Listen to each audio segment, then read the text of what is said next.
Hey everybody, it's Natasha with the Food Factor, and this recipe is one I think you're gonna love for the holidays. Let's face it, nobody wants to think about portion control, but we all love pie.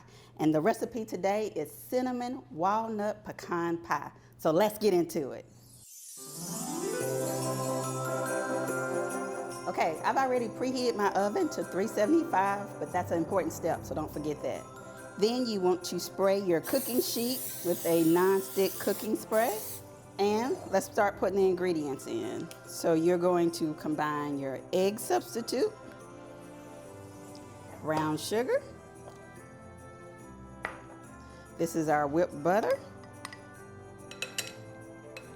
You know, everything is better with butter. And we're going to do our salt, cinnamon. And the recipe says a drop of vanilla, but I like vanilla, so that's more than a drop.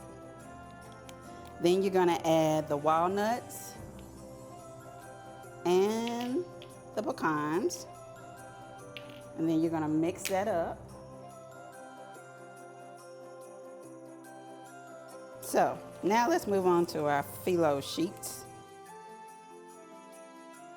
All right, so now I've mixed everything up, and we're gonna add just a little bit into each of the shells. Remember, this is a bite-sized pie.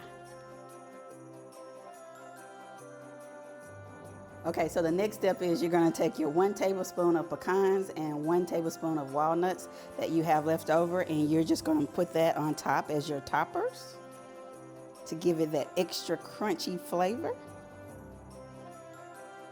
All right, so once you're done with that, we're gonna put them in the oven for 15 to 18 minutes.